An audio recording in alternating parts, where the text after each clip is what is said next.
Exploring Hegel's Phenomenology, Faith and Pure Insight explained. The phenomenon of self-alienation exists prominently in the realm of culture. However, since this cultural framework has become estranged from its own essence, there emerges a separate domain beyond it, a realm that can be described as the abstract world of pure consciousness or thought. This realm is characterized by content that takes the form of pure thought, with thought itself serving as the ultimate and absolute medium. At this stage, though thought functions merely as the foundational element of this world, consciousness possesses these thoughts, but does not yet actively engage with them or recognize their nature as thoughts. For consciousness, these thoughts manifest as pictorial representations because it transitions out of its tangible reality into the sphere of pure consciousness. Yet it remains largely anchored in the actual world, where its defining feature is a fractured sense of self-awareness.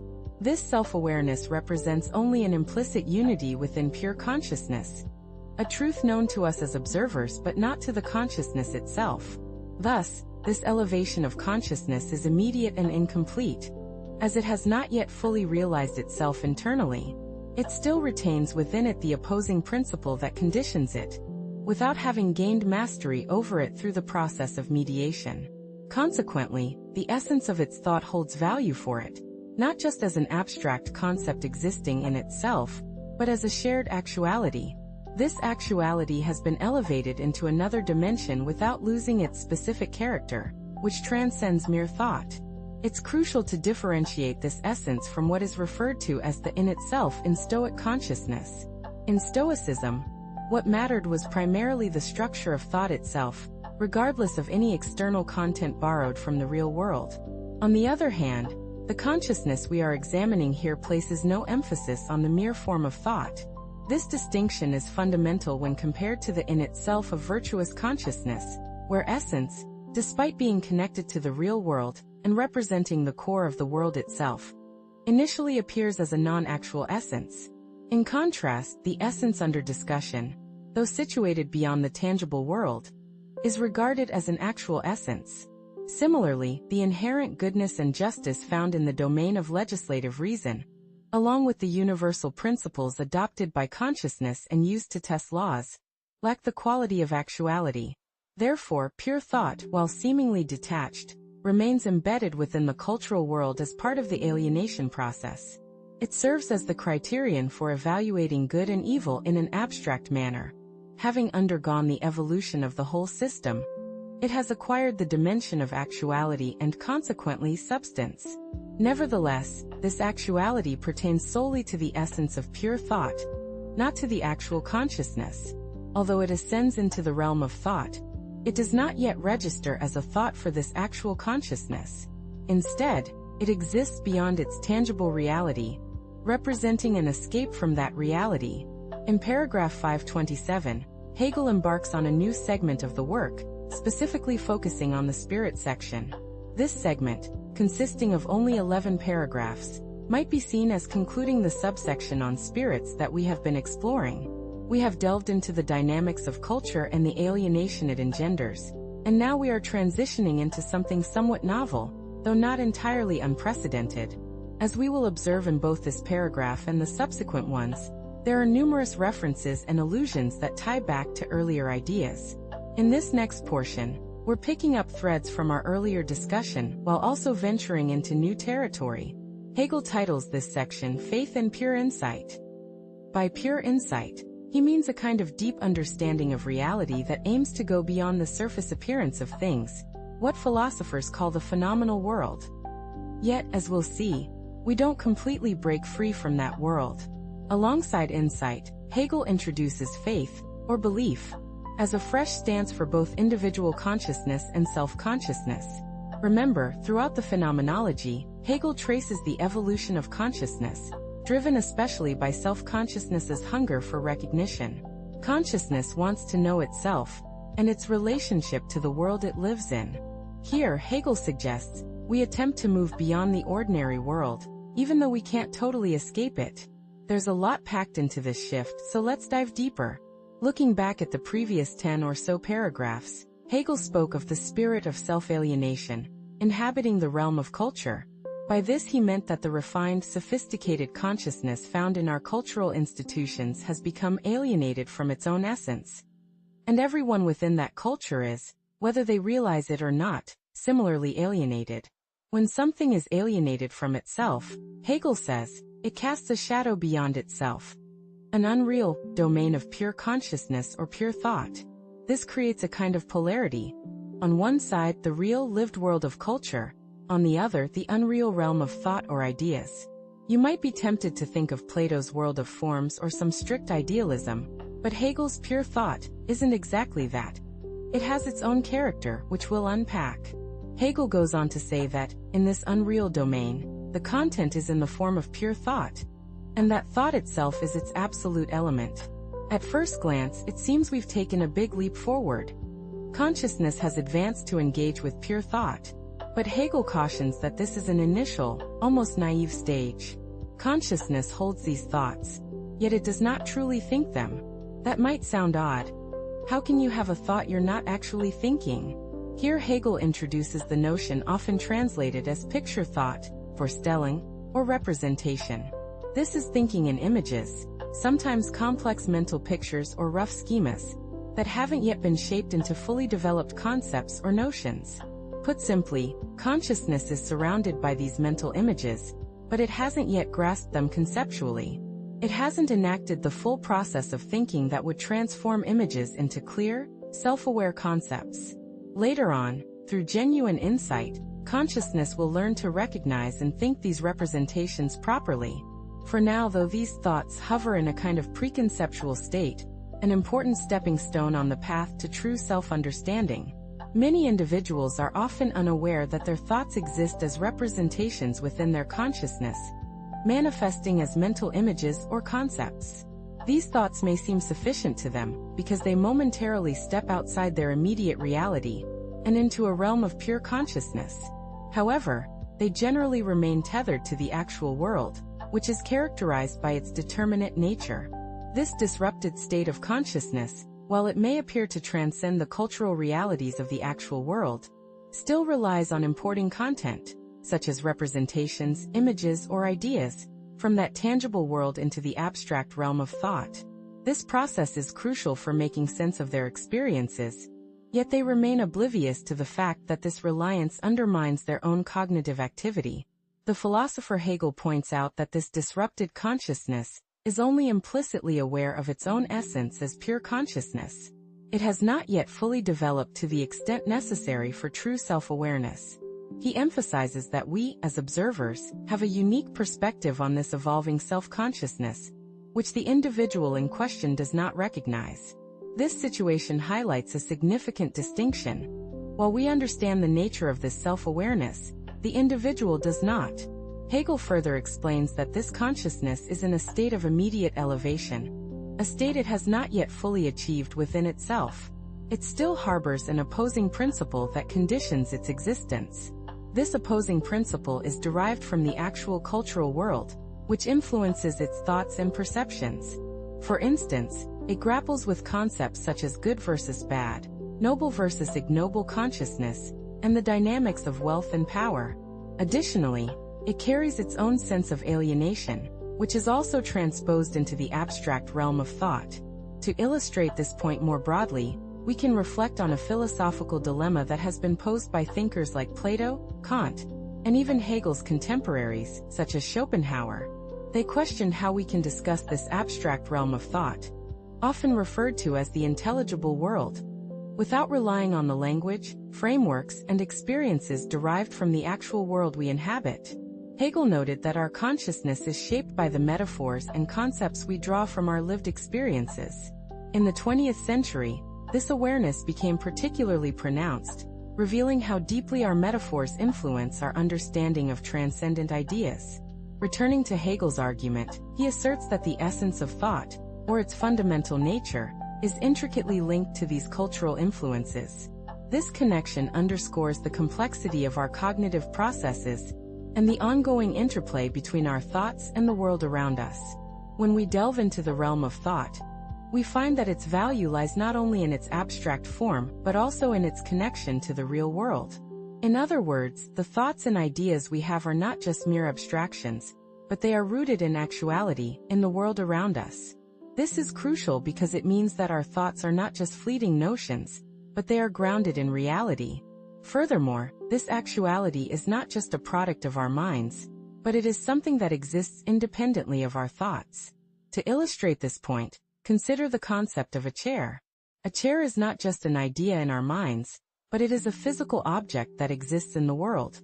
Our thoughts about the chair are not just abstract notions, but they are connected to the actual chair that we can see, touch, and use. This connection to the real world is what gives our thoughts their value and significance. Now Hegel is going to present us with some fascinating contrasts to the previous stages of the dialectic. These contrasts will help us understand the nuances of the current stage, and how it differs from what has come before. The first contrast he draws is with the in itself of Stoic consciousness. This is a crucial distinction because, although there are similarities between the two, they are not the same thing. The Stoic consciousness, which we encountered earlier in the self-consciousness section, was characterized by a withdrawal into the inner citadel of thought. In other words, the Stoics retreated from the world and focused on the form of thought itself. However, according to Hegel, this approach was limited because it couldn't really make sense of the content that came from the actual world. The Stoics talked about the rational, the good, and the true, but these concepts turned out to be empty and lacking in substance. In contrast, the current stage of consciousness is not primarily concerned with the form of thought. Instead, it is focused on something more concrete and actual. To understand this distinction, let's consider the second contrast that Hegel presents. This contrast is with the virtuous consciousness, which we encountered in the reason section of the work. The virtuous consciousness appeared to have the upper hand at first, but ultimately, it turned out to be empty and unable to stand up against the way of the actual world. Hegel calls this a non-actual essence, meaning that it is an essence that does not really exist in the world. In contrast, the current stage of consciousness is distinct from this non-actual essence. Although the essence of the current stage lies beyond the actual world, it is nonetheless an actual essence. This means that it has a real and tangible existence, even if it is not immediately apparent. To clarify this point, consider the concept of justice. Justice is an essence that lies beyond the actual world, but it is nonetheless an actual essence because it has a real and tangible impact on our lives. We can see the effects of justice in the world, even if we can't directly observe the essence of justice itself. Finally, Hegel presents us with a third contrast, which is with the legislative reason. When he talks about what is intrinsically right or good, he is not just referring to legislative reason, but to the broader question of what is right and good in general. This is a question that has been at the heart of the dialectic from the beginning, and it is a question that continues to evolve and unfold as we move through the different stages of consciousness. By considering these contrasts, we can gain a deeper understanding of the current stage of consciousness and how it fits into the larger picture of the dialectic. We can see how the different stages of consciousness are connected and how they build upon one another, ultimately leading us to a deeper understanding of the nature of reality and our place within it. Stoic philosophy and similar schools of thought were all deeply concerned with identifying what is fundamentally right or good. The aim was for self-consciousness to internalize and connect with these intrinsic moral principles. When we talk about legislative reason, that is, the faculty of reason that creates or discovers laws, it is searching for what is essentially right or good within its own realm. However, as Hegel points out, even the universal principles that our consciousness tests and attempts to adopt through reason do not automatically gain the status of true actuality just by being thought about. Here's what makes this situation unique. In each case, an element of actuality, something real from the world, is brought into the abstract realm of thought. This process gives a form of reality to what would otherwise be mere ideas. But what kind of reality do these thoughts have?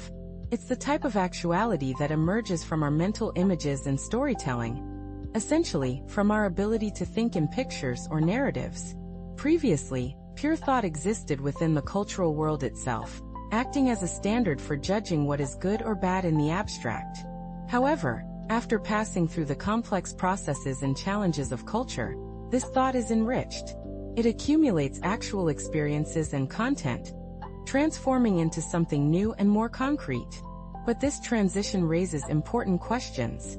Even though this enriched actuality emerges, it still remains only the actuality of pure consciousness, detached from actual lived experience. This means there's a split.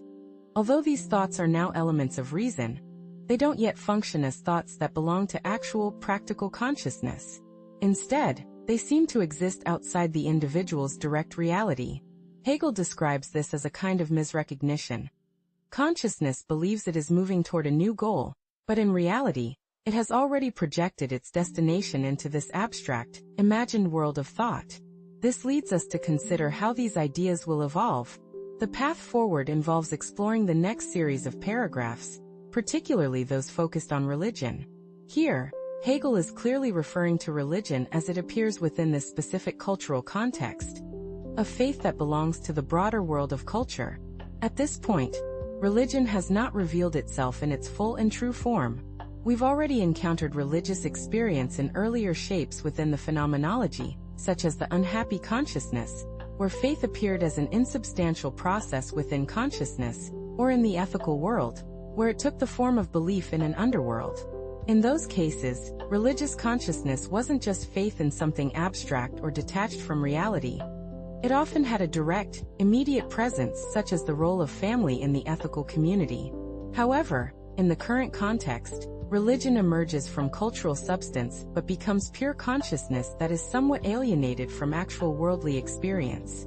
This creates a distinction, an antithesis between essence and existence, and especially between essence and self-consciousness.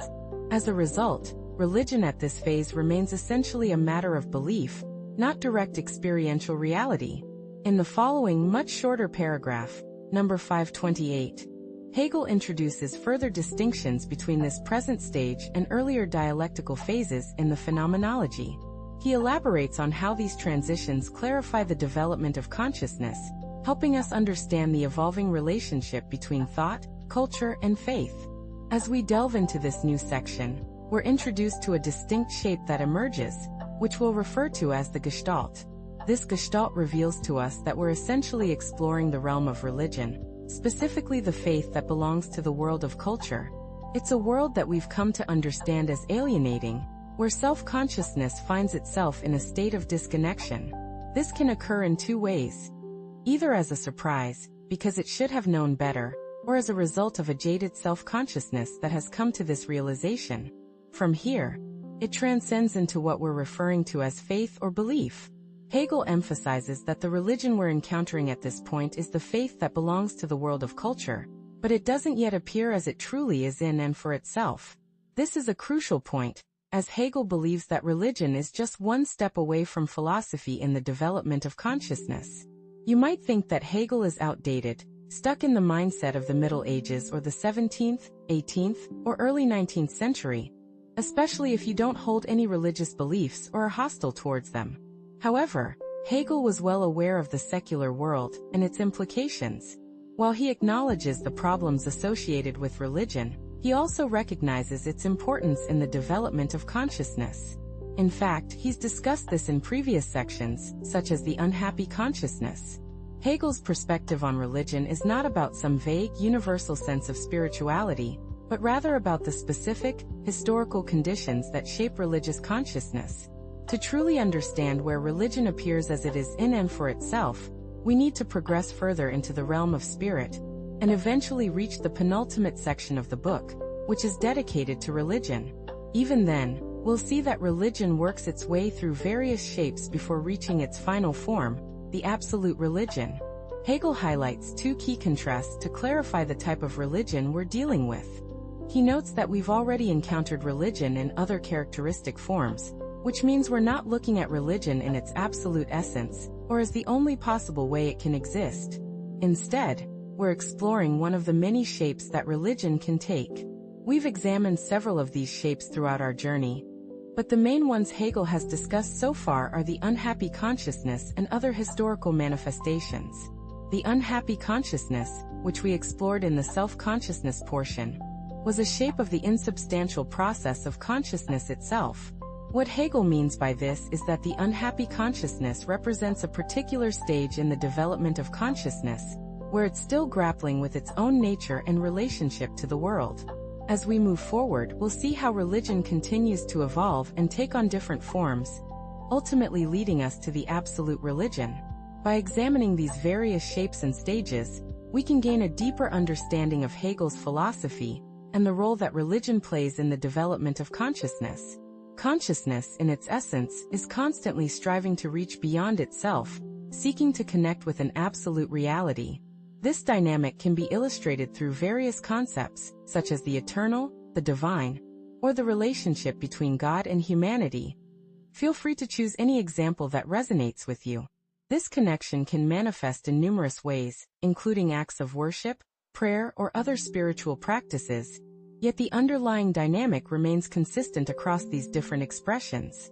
Additionally, we previously discussed the notion of faith in the underworld, particularly in the context of the development of Greek and Roman city-states. This discussion included references to works like Antigone, where Hegel acknowledges that this too is a form of religion. He elaborates that the ethical substance of faith in the underworld is rooted in the consciousness of departed spirits. This faith is not merely an abstract essence existing in a realm beyond our tangible world. Rather, the underworld is an integral part of our reality, recognized through its immediate presence, especially within the family unit.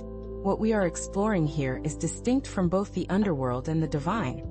It is perceived as guiding us toward a transcendent realm. Hegel posits that religion, in part, emerges from this substance, which he describes as the pure consciousness of substance. This concept of pure consciousness relates to the fundamental question of what constitutes the essence of everything, whether it be matter or some other foundational element. However, we are not delving into metaphysics in the traditional sense. Instead, we are examining pure consciousness as that which holds ultimate significance, particularly the ethical substance that serves as the focus of religious belief. Following this line of thought, Hegel makes a fascinating observation. This pure consciousness is, in part, alienated from its actual consciousness, creating a distinction between essence and existence. This long-standing philosophical issue has traditionally revolved around the idea that there exists a being for whom essence and existence are one and the same, namely God. While some philosophers, like Thomas Aquinas, have argued that this distinction was not recognized until the High Middle Ages, Hegel's perspective is quite different. He acknowledges that the distinction between essence and existence has become a well-established part of our philosophical vocabulary.